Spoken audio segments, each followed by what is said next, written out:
Kale abatulaba ku mukutu gwaffe gwa Nabirye amanya ne Lowoozi Mugabe Godneke Izo Media nga bw'olaba nga ntuuse wano mba nkuleetedde ebintu eby'enjawulo ebiyigiriza ebisanyusa ebyemizannyo n'ebintu ebirala byonna by'omanyi ebigenda mu maaso mu ggwanga. Ng'olunaku olwaliiro negatiddwako mwana muwala nga bwe mulaba wano bwanekaanekanye bamuyita Lorine Nabirye. Lorine alina emboozi ey'enjawulo gy'ayina eri inspiring egaba essuubi ate erina ekyenjawulo kyeteeka ku muntu yenna ali eyo nga abadde omu ku bawala abakozi ennyo ate abawala abatambuza enjiri ya Sickle cell. Mu abatamanyi Sickle cell, Lorine waali leero olunaku olwaleero agenda kutunnyonnyola basaba mubeereko ate nga tugenda kukola kasavu kanyama. Ab'Oluzungu mujja funa, ab'Oluganda mujja funa so that mubeere nga musobola okutegeera ate Lorine kyayogerako. Lorine ogamba otya? Sigamba Izo ogamba otya? Ali bulungi. Weyagala. Gezaako. Soka obuze ku balabi baffe. Banaye mbalamusiza mwenna mwebale kutuninga in ku media amanya bampita Nabirye Lorine. Yes, ni musanyufu nnyo kubanga nyamiriziddwa wano olunaku lwaleero. Yes. Kakati Lorine, for starters nze njagala nsooka kwebaza oba nkuyozeeyoza n'okuyozaayoza ku njiri eya Sickle cell gyogezaako okutambuza. Njirabye nnyo ku different platforms, different areas nga ogezaako kusomesa abantu ku ki Sickle cell kyeri n'obuzibu bw'eri eri eggwanga. Mbadde njagala osooka onnyonnyola abantu baffe omuntu, how can someone understand Sickle cell? What is Sickle cell? So Sickle cell is when I don't know, but you see how you have red blood cells? Yes. And these blood cells have a particular shape, so they are oval shaped or circular shaped.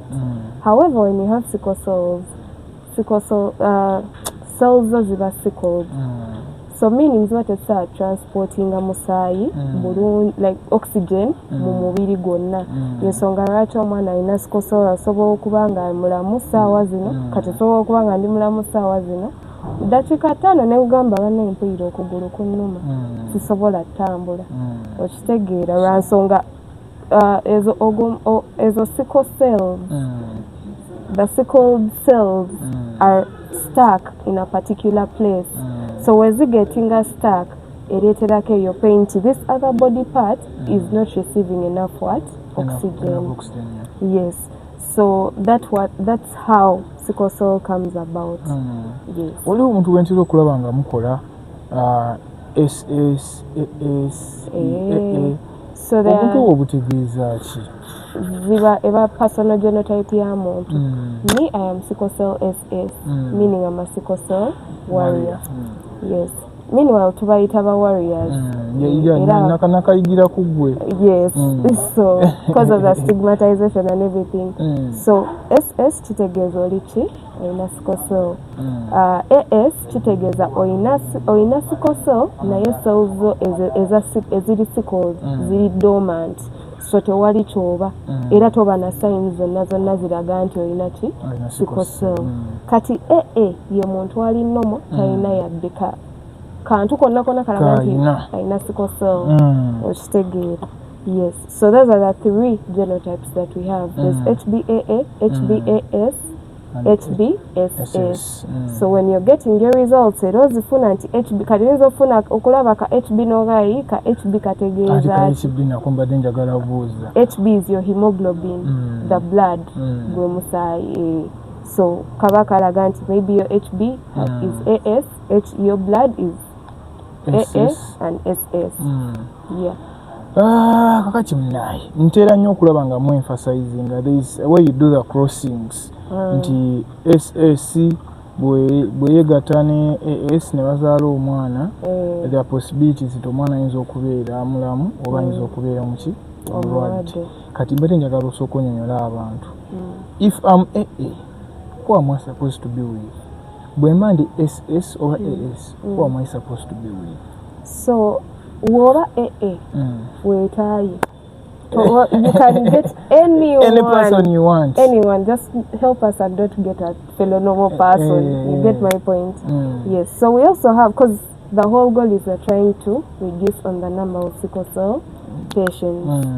So if you're AS, marry a person that is AS or SS. That is okay. Then also, if you're SS, bambi tofuna munno. Funa muntu ngali nomo. No. AS abaina cell na eri dormant. So once they sleep together, they activate it through the offspring, so they can spread that sickled gene to the child, and the child gets sickle cells. That's how comes about the sickle cells. It's a genetic condition. So omuntu ali AS weyebaka n'omuntu ali AS ne bazaala omwana, the high possibilities that they can give back to a warrior. My parents are both AS, so that is why I came out a warrior. However, you can also give back to a normal person. Like we are two. Ngoli SS. No ngali AS. You can give back to a normal person. We are two kids. My brother is also normal. You get. So my brother is very normal actually. So for him, he can get over a warrior, over a person that is AS, anyone that he wants. Kati, chija like to personally I emphasize people to check themselves as an individual, to go for these sickle cell tests. Like namuita by the energy nekebeza nisanga ndi yeah. So why it's safe.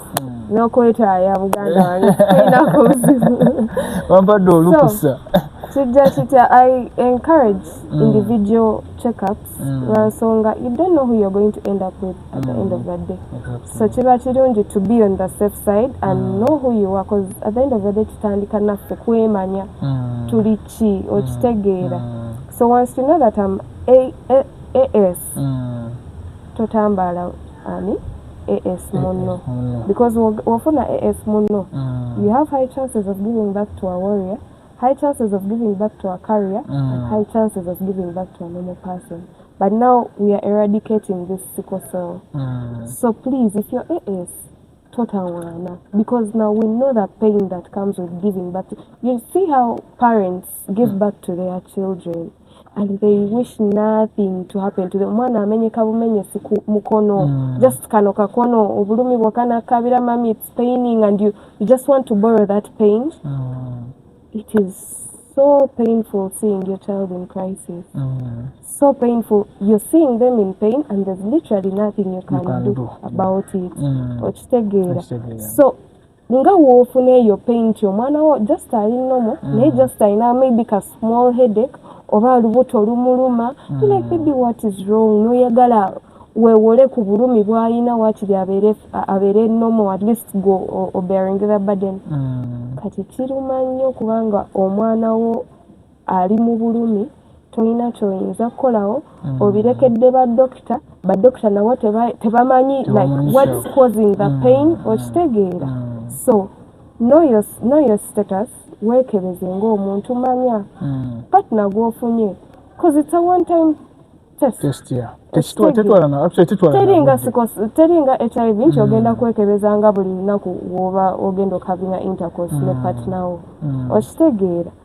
It is a one-time test. If you find out that you're AA, good for you. If you find out that you're AS, we are reducing on the number of sickle cell warriors. That is our goal. Tofuna warrior carrier munno, okitegeera. Funa omuntu ng'ali normal. It is the same thing with us. Era asanga warrior eyo ng'awoza musibanya I fell in love with a fellow warrior. Tujja lwana. Sijja bakusaidiyo. Because I mean, what do you mean? You're risking your life and you're risking the life of the next generation. Exactly. So don't do that. Like, let's try to reduce the number of sickle cell warriors. Yes.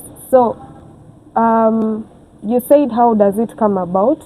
I've tried to explain that to you, right?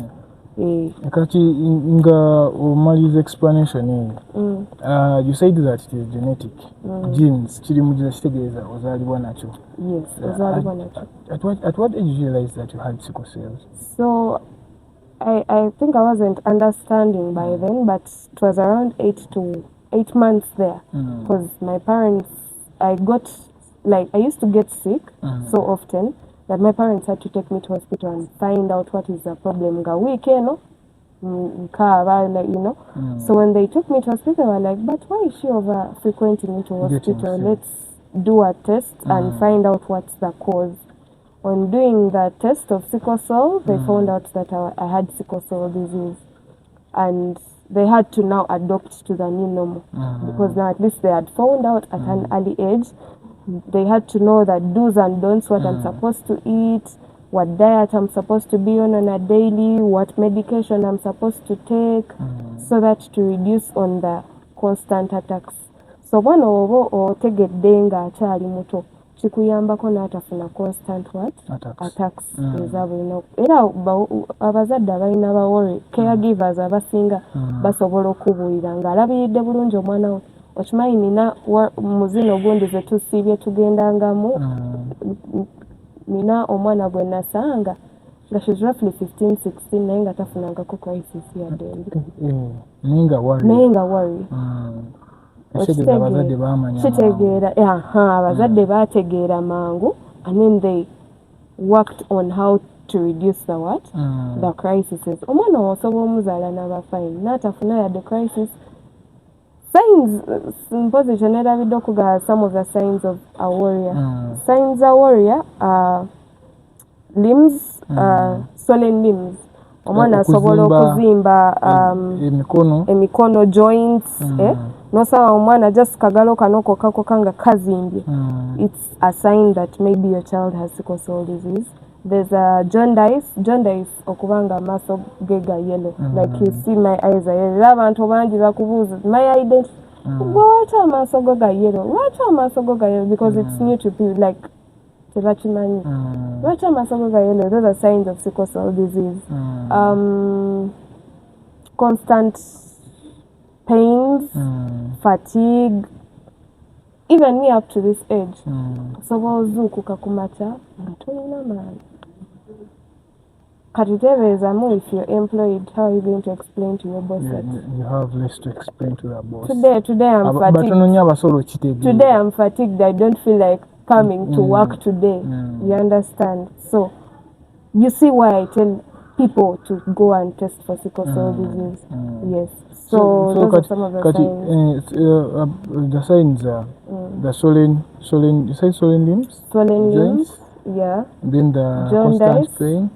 Constant pains out of the joint pains mostly. Yes. Then we have the jaundice, yellow eyes. Yeah. So omuntu yenna oba oliyo nga olina those signs, please you need to first go and do a check-up. Especially in the kids, in the abaana abato. Kakati, when do you realize, wategeera otya kubanga kati bazadde bakitegeera ng'okyali muto. Kati bw'ojjotyo kitegeera nti no kati nanyo obulwadde bwa sickle cell. Kati jjukira as a warrior. And how was the feeling? Yeah. So as a warrior, eriyo ebintu ebimu by'otagenda kukola. Now going for PE, going for sports, nze nga nagendanga for swimming. N'okomawo mu bus naye nga toyagala muntu yenna kuliraanako nga you're having pain, just swimming. Something that you do for fun. But you come back when you're irritated, you don't want to, like, you totally fine. Before you know it, you're home 1 week. But then what used to actually piss me off is that I'm the only one experiencing this. My friends come back no more, they even enjoy the pool. Nze mmalamu ddakiika emu nga nkankanye, or I'm having pains okitegeera. So that isolation, I had to ask myself, why me? So when I spoke to my mom, she had to draw how I came about. Kwe kundaga nti once you are sick, once you are a carrier and you marry a carrier, she showed them to me actually when I was in P6, P7 there. And she explained to me what being like what came about to me being a sickle cell patient. Because I was also pissed, like, my brother is normal, me I'm not. Why? So you're always distanced from the public, like you can't go for PE exercises. And remember, those are the things that help you unite or make friends. But you can't do them. Oba you're getting a midnight crisis, but then there are kids that are normal at school. You're like, but why me? So omwana asobola mudina yonga rana ye ne minds zengo omuntu ayinza obutasobola confronting amuzadde kugamba nti, but what's wrong? Why is it that me I'm always falling sick? Naye nga rana ne mind yengo omuntu. So that is why it is important, even as a parent, kugamba omwana wo ng'akyali muto nti you're this, but it doesn't. You have sickle cell, but sickle cell doesn't have to define you. Because currently, when I got to know that I'm a warrior, I knew my limits. Nti yewe mpulira ngo koyemu kantule sichikaka okitegeera ensi sigiteekako nnyo maanyi sigiteekako nnyo maanyi because and it also enabled me like to blend in with my fellow kids okitegeera when they would find, oh, but why is it that for you you're not playing which I'm like, I'm tired because I knew my limits. Nzegula nali mpereza mu church by the way. Just kale wano nakula yeah, but once I got to know that I'm a warrior, it didn't stop me from still achieving what I wanted. If I wanted to try out something new, I would, but I still knew my limits at the end of the day. Tinina wenkoma ate kati waliwo abalala we basobola okugenda maaso. I used to dance, I can sing, like I can do a lot of activities. Yeah. So omwana ate tomubembejja nnyo. Oh no, warrior talina zanya ng'ojjaawo omwana tomubembejja nnyo.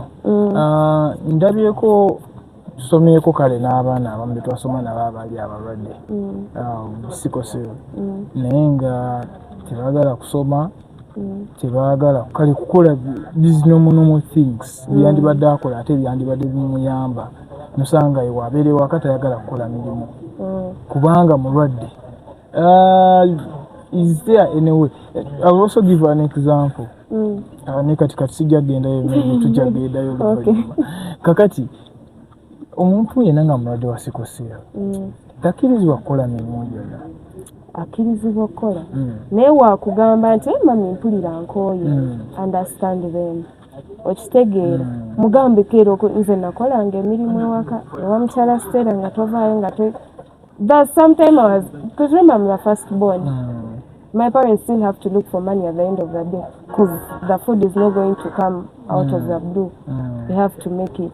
Ngasobola okundeka waka ne muganda wange, I had to do the dishes, I had to cook food, I had to mop the house. So I did all those. Not until I felt like, okay, mami, leero sewulira bulungi. And she batayagala kusoma. Abatayagala kusoma. Nze gola nasoma just kukakasaako ba warrior bange nti you can do these things. Okitegeera. I graduated at Makerere University Business School with a bachelor's degree in transport and logistics last year, actually. Yeah, so you can do them. We have very bright warriors, actually. Yes, abana balina talent. Maybe also one other thing I would encourage parents to do is train their warriors a skill or two. Personally, I taught myself some skills. I can do makeup. I'm a florist. I have a business, House of Petals. I have a lot. I love indulging. Like, there's something I can do. Can you give me money? Let me try it out. Crafts. Let me try it out. Why? Because we warriors, once you know what you are, nzengaye waliwo omulimu gwe nafuna nga nankarecovering waliwo crisis gye nafuna eyampisa bubi nnyonyi. So when I just healed like this, nkyali waka nansinga fatigue eyo, because fatigue really takes long to like leave your body. Then my friend calls me and is like, hi, I've got a new job, blah blah blah. I'm like, oh, I would really like to come, but I'm still down. Maybe a week time. Malofono mulimu, and he's like, oh, it's okay, we shall wait for you. Week etuuka, I'd still not recovered. But at least I was able to, you know, attack the day and move on with life. Nengenda nenkola. First day bangamba sa olina kujja saawa emusha kasitaze sukamu yadde dakiika 3 tojja oddayo. Katujjukira nankawona already sirina maanyi but still neekakabanga. However, ebimu ku byannemesa omulimu ogwo was too much pressure at work. I did the numbers. I'm also a content creator, by the way. Yeah, so I was doing for them content. The numbers were coming on the pages. However, these people were focusing on, but for you, you're always sleeping. Now you don't want to come on Sundays. Now you don't want to come on, you're not early enough. At the end of the day, I had to prioritize my health here. Because nakeranga sawa 12. It is not good for a warrior. Okay, it is, but maybe it's to very someone that is and risky. Exactly. Because jukira empewo. Ate jukira natambuliranga ku board. That's why I said it is.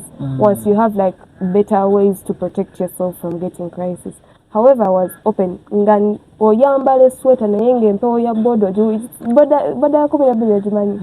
Obuji wulira mwinga okuresetting otandika okukola function like normally. Sawa eyo mukaaga ngero empewo ekuvuddevuddemu kkono tandika okukola ku bintu ebigasa okitegeera. So natuuka ne ngamba naye I can't manage. Era HR wayampita nangamba but they told me because waliwo anyway bampita ne mugamba you know what, honestly I can't because at least I've tried to explain to you my condition. No, HR first thing you're supposed to do as a warrior, tell them I have sickle cell disease. Every single day it will be up to them because me I told it to them day one. There's sometime we're having a conference and we were talking, like it wasn't a conference, like prayer something. So I had to tell them about my story of how I was recovering when I had just come to this job. And then I told them because even my fellow workmates have to know that I am a warrior. That you're sick, yeah. It's a Sichikweka. Even my friends know that I'm a warrior. But it is very important. It is important. Very important. People to know who you are. Because it's also easy for them to know how to help you. But once you're hiding your condition, how is someone supposed to help you? There's no way. And you yourself, you're also living in denial as a person, which is not good. Yesongaracho man abane stress day in day out. Timu really afunye crisis as a mudwaj. Nenga yakamala wiki munga awoni.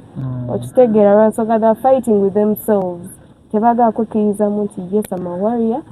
How am I supposed to live as a warrior? You can live a normal life as a warrior. Ochitegera. But once you're denying with yourself, it becomes also hard for you and your body. Exactly. Because the body, every single kutuletera crisis, stress, infections, dehydration. Very dangerous. Maybe even coldness. Those 4. They are very dangerous. You talked about denial. I want us to talk the stigma that comes with being a sickle cell warrior. There is so much stigma. More so when people come to know that you're a warrior. Babera nebintu kabamukali wala bagala nnyo okwenyonyala abantu ate babalowooza nti maybe sickle cell can be transmitted body to body, something of that kind. Yes. What do you have to say about that? Now it also starts with the parents. As a parent, with some school convention I had gone to, and then the parent was like, but me, I don't want to tell even my neighbors that my child is a warrior because the way they will treat him will be different. It is okay. Come to think of it, it is okay, isn't it? Because at the end of the day, again, I'm a normal child. Ochitegera. As a normal child. No, we are not. We are unique in our own ways. We are sickled. The others are wrong. Like they can, the blood transport oxygen fully. But for me, I can't. That's the fact. So it is still denial. Once your parents are making you live in denial, even now, denial. Yes, you are a warrior. but can you do this? Yes, I can. Then good, do that. You have you reached the limit? It is okay. Okitegeera stokaka mwana embeera webeganye kiganye weba asobola okupushinga to the next limit, it's okay. Okitegeera just tobeerawo omwana wange ezo sijja kugamba abantu. It's important for it because kati wafuna crisis nga tugambe toliiwo. How will they help that child? Because jukira mwana tagenda kukwata mbwe eddagala nti nzi bampa eddagala lino na lino. However, oli waba akitegedde nti she's a warrior or he's a warrior. Bagamba atera kumira brufen. Anedda tumutwale mangu mu ddwaliro asobole okufuna eddagala. That is quick response. Okitegeera rather than tukoze tutya wano omwana crisis yeeyongera. And once they don't find the cause of the pain, asobola okufa tebajja sobola kumanya. Because I imagine someone getting pain like nga mu bulago omwana omufunako wano ku mutwe actually. And my head just kept on like swelling. So they were telling me drink water. I'm like, Bananga, I've taken water. It has failed. I was at school, I think, Form 5. I was really worried and scared. Not until because remember, me, even when I'm at school, they know my condition. So when I list again, I'm morning prepping about Tegera because they knew my condition. Whether doesn't favor. But now you, as a parent, you're hiding your child's condition. You're not telling even the nurse your condition and the matron, because now those are the people that are closest. The teachers can come later, but matron, administrators, nurse, I know man, because she's on a particular medication or together. So when I got to that crisis, I also didn't know it was a crisis because I mean it can come in different ways. Have you heard of a painful erection? Yeah, I've not heard about that unless so it can come in different ways. Now imagine having crisis in your genitals. That is very dangerous. It's really terrible. And the bad thing about it, once it happens for 24 hours and there's nothing about it done about it, the child can become impotent. So that is why it is important to tell your neighbors or the person living with, like everyone living with you, to know that you are a warrior. Because they can find quicker ways to help you. Can you imagine omwana afunye a painful erection, wagenze mu kyalo, toliiwo, tomanyi bamukolere ki, omwana abadde mu pain for that whole period.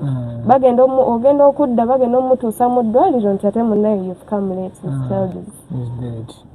Can no longer give birth. Yeah, that is very dangerous. So let us try to be open with people with and us. Society. Ate tulina okunyonyola abantu bagambe nti no sickle cell is genetic. It is not airborne, it can't be transmitted. It is not body to body, and it is not sexually transmitted. Yes, not sexually transmitted. Abantu balina okimanya. Kati njagala onyonyola abantu. Does sickle cell have like treatment, like for example ngambe nti neddagala lino bemira ine eddagala ngenda kuwona forever, I'll never get a crisis again? So far there's only been a bone marrow transplant, but does a bone marrow transplant mean that you're now okay? Yeah, but it is very costly. It is very, very costly. On top of that, obudde bwogenda omumala ng'ojjanjaba omwana. Jukira, there's recovery time and there's also that period for the bone marrow transplant. It is very costly. And also, people have been talking about IVF. IVF can also happen. But all those are very expensive methods. But the IVF has been proven to help reduce on you can just remove your egg and your husband gives out the sperms and they remove that gene that causes the sickle Can they cell remove the disease. gene from the sperms? Yes. Hey, science in Ghana. Science, but still, it is very expensive. The costs are high. I don't know the actual costs, but they are crazy. So that is why the SAWAs in Nigeria jembulira. Ebyaba IVF simanya bikituberekere bagagga. Kati waliwo ffe ba muntu wa wansi. Gumira ku ddagala. Also know your child. Waba ali mu crisis, what is the fastest medication that you can give to a child? One of the fastest medication is putting a warm cloth on the place that is experiences that pain. Omwana wabanga okugulu kumuluma kwata ekigoye ekibuguma waliwo ezo warm bottles abaana basire enaku ze bakozesa for their cramps. Yes. So you can just get that warm cloth and then put it on for a specific period of time. You just keep on putting that warm cloth. If it persists, then mutwale mudwaliro. You can also give painkillers, but painkillers, if they also persist, then you have to take them to hospital for further medication and checkup. Yes, bananga bashatulaba bashatugoberera nyongera okubebaza. Nkyalina Lorine ngagezaako tunyumizaamu olugendo lwe ne Sickle cell. Ne byayiseemu ate mumulaba nti kati mukazi mukulu bwatuuse ndowooza kati osobola n'okuzaala. Wazaala dda? Nedda mukwala. Sinnazaala baabi. Naye nga story very inspiring. I'm still living my life. I'm just a girl. Yes, you're just a girl. Yeah. You're just a beautiful girl. Clark, yeah. Yeah. Kakati Lorine, waliwo abaana abali eyo abeesaasira. Nkulabyeko nga you do flowers by'otunza. Waliwo abaana abeesaasira. Kati ate gwe ekyenjawulo ky'olina nti you are a warrior and you're very hard working. Kati ate waliwo ng'oli ali but still they don't want to work. Abo kati tubagenda kabo tubaleke. Era mbadde nga abosimanyi sigenda bateekako nnyo maanyi. Abo tetubateekako maanyi. My main emphasis is on my fellow warriors. Yes. Bw'oba ki bw'olina abo eri ba warrior abo abeesaasira abeenyooma because mmanyi abasinga balina society stigma waliyo stigma abantu gye babateekamu then n'okubanyoomoola oba nkiyita okubanyooma abantu babanyoomaga nti basina kye basobola kwekolera oba kaki bw'olina. One thing you have to let go is focusing on what other people think about you. As a warrior, you're not going to change someone's mindset. Just do you. Let people learn to love you the way you are. But once you're fighting against what people are saying and you're trying to prove, you're proving to them, not you. Personally, nze nakeera nengamba, I was at school, I was at campus, but I was working. My dad had gotten me a job. I was working, and I would also come and do makeup. The whole guild, gundi yaba Robinson, yali mmanyi. Robinson period, yali mmanyi. From that guild, Pesh namukolako makeup, Lenia namukolako makeup, Brenda namukolako makeup, all those people nabakolako. But why? Because my friend had to put me out there. In the market. Now wosigale waka nogamba anze ndi warrior sina kyengenda ku ani agenda okuvaayo people will love you the way you are. My friend loved me the way I was.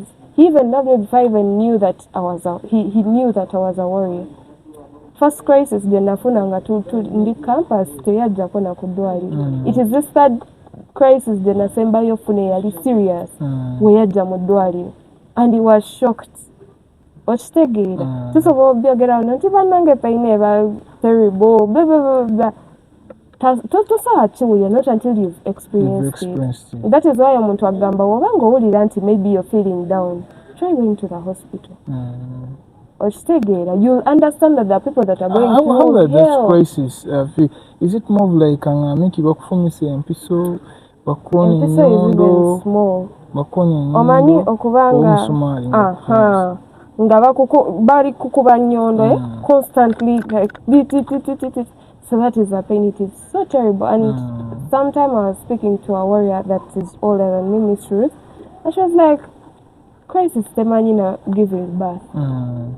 I've not yet experienced birth, but I would like to experience it and see whether what they're talking about is real. So crisis is that terrible because now everyone would consider labor pains as something that is really painful. Very painful. But if someone comes out that has given birth to 2-3 kids, that is not pain.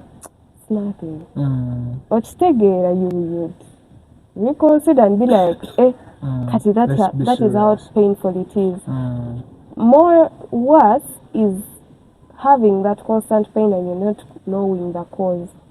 Pain is tesobola kutta. Naye once you don't find out the cause of that pain, esobola okuleetera obuzibu to even death. That is why omwana wabeeranga mu crisis. First find out, is it stress? Was it dehydration? Omwana asobola okuba nga just stress. Gwe mukanya mupika amazzi nga the problem was stress.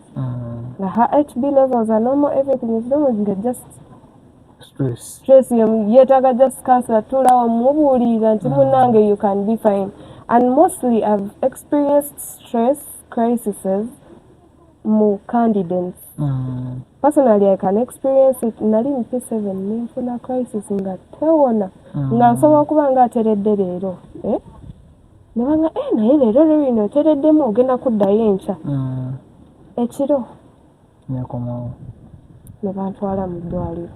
Not until we bantwala ebiseera Dr. Ndugwa yali akyali mulamu nagamba naye omwana ono ali mu class 2 P7 nga oyogeddeko naye how is her performing? It's not that good but still tumubuulira nedda mukkirize kyanaaba abakoledde temumustressing nnyo. But remember I was in crisis nga tubuzeyo like 2 weeks to do exams.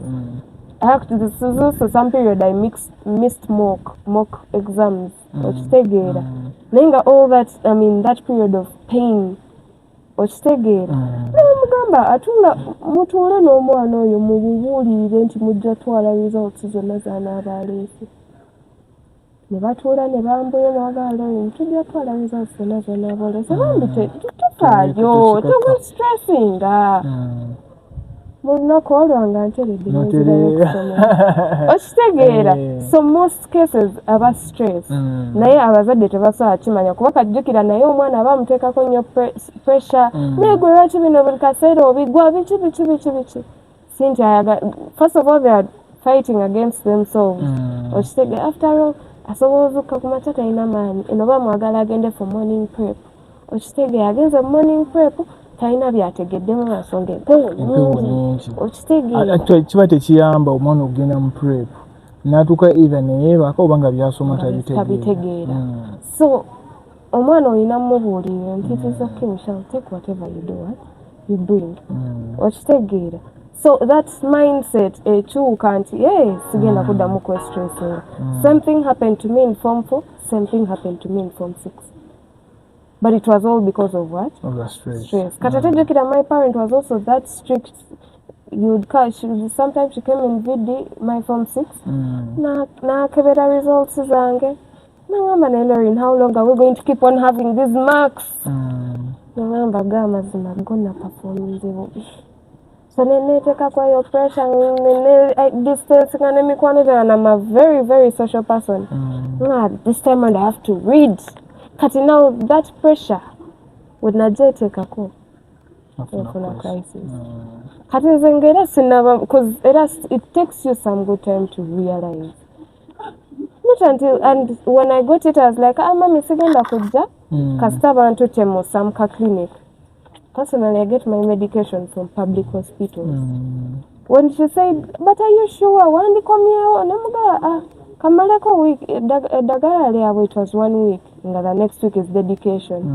Nangamba kale so agenda tuuka nga nkozi nga dagala terina yadde na kibi teri nkozeeko nga mbadde nga nkyali mu pain nangamba today waka twaddayo waka ne bampa pep talk ne baŋŋamba mukwano tewa stressinga zonna aboolesa naye jjukira nange already ndi stress lwa nsonga mbadde nga sisoma I'm trying to catch up with these guys okitegeera kati nange already nange neetaddeko eyo pressure I want to do something for myself for Form 6 I mean to really hurt me repeating a class. But there are some let me say like additional times baba mu bibuuzo bawalira. Warriors are not considered by the disability. Nothing, no additional I think I need to join the advocacy for that because you should actually because I personally also wanted to talk about that. I would like to talk about that because we're under like we're not thought about that because katolawa katomana so funa crisis nga atudde mu paper because asoba tuka mu paper natunira paper ngata ina chamba immediately major so it is also possible. It's also possible. I think we need to advocate for that and and see at least there should be some additional time or some care the baba way enjawulo like you see that people with disabilities. Yes. Care the wana yati na beta gati na mubaba tiko ku care akenjawulo. Yeah. What care yokaje jetwankafuna maybe from the government is medication and in public hospitals. Is it free or? Personally, I get my medication from Chiridu Hospital. It's free. I get it free of charge. Except maybe for your crisis, there's some additional drugs that's when I go and buy those extra drugs. But hydroxyurea muja kudwaliro. Folic acid muja kudwaliro. Fancy that banaye, so I usually buy it. Yes. Meanwhile, there's also that fancy that a warrior is supposed to take every month. No fancy that. Fancy the normal one. To prevent you from malaria. Jukira malaria baisa bubi. Yes. So that's normal. That drug for it. It's every month. Yeah. So you're doing the gula mudwali clinic. Yes. Kakati Lorine, what are some of those organizations that you've worked with in terms of advocacy? Because I think I've worked with your organization. Is it Uganda Rescue? Uganda Sickle Rescue Foundation. Yes, that is doing the advocacy. How far have you guys reached? So, sorry. How far have we reached on? In terms of advocacy, I would pray, because I've been in university environments, that we bring this information to university students. Exactly. Especially your individual. Exactly. Yes. And because you see, it is after university where people plan how to get married. It is at university where people look for partners, either they're going to do it in the future or they're going to marry. And most of these guys just go into things without even doing their checkups and knowing. Because you'd find that it is only serious families that go for do such checkups and what. Yeah, we've been trying. We've been doing this advocacy in schools. Been to Selta, Green Hill, and many more schools.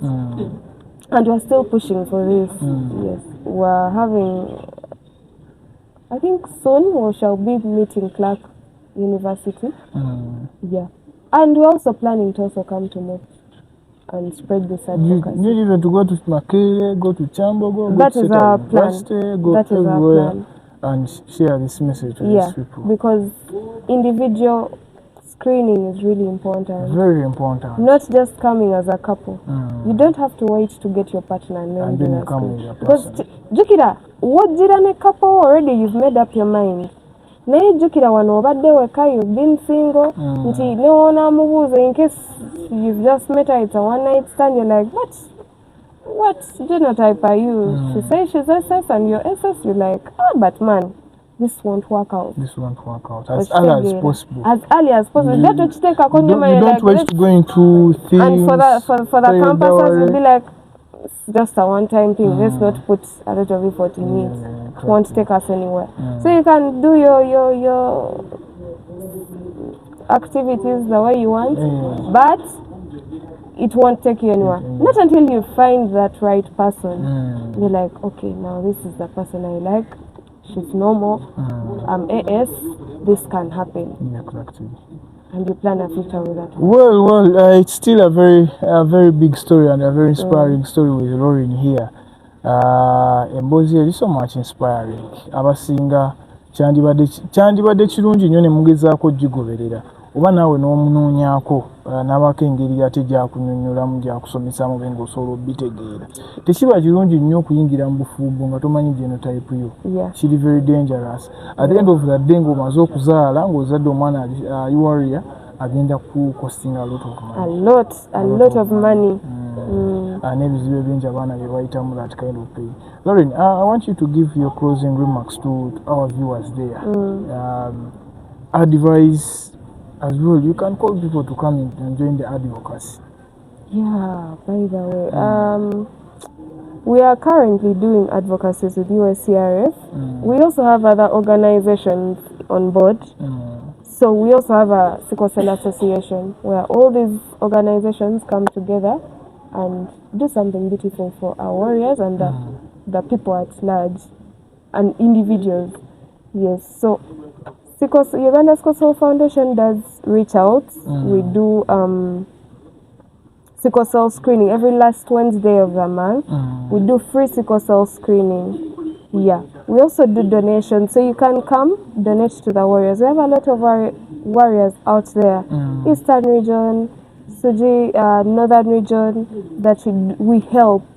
So you can come donate with us. We recently had a Rainbow University, Rainbow International, sorry, that came and donated jumpers and bottles to our warriors in Mukono, and they are also going to construct to re-establish and renovate the Mukono Sickle, which we appreciate. We're working with a lot of brands, roofing, a lot of brands, all I can tell you. But all in all, we still want more brands to work with and make Uganda sickle cell free country.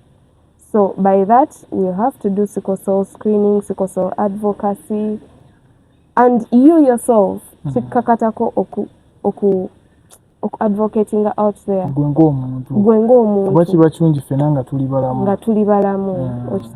That's really beautiful. You wouldn't want to see your friend dying all because they've not gotten proper treatment or something. So we advise you guys to come on board with us and help us reduce on the number of sickle cell warriors out there. Thank you so much. This has been Lorine for you, a very hardworking woman. Regardless of her being a warrior, she has proven to so many other warriors that she can go to school, study, finish, start her own business, and as well get employed because of the courage that she has. Yes, ladies and gentlemen, it has been a good story and a very good run with you guys. Njagala kubebaza nnyo ate kanzireko mu Luganda nawo mbebaza. Njagala kubebaza nnyo kubanga mubadde naffe. Buli wobeera n'olaba emboozi oba n'olaba stories zaffe zonna ze tuleeta, subscribinga, ofollowinge, okommentinge, ate era osabe banno nabo bakommentinge, balikinge, ate era bakommentinge. Mbadde Mugabe Godwin, Nabirye Media. Thank you so much, guys. We love you. Peace.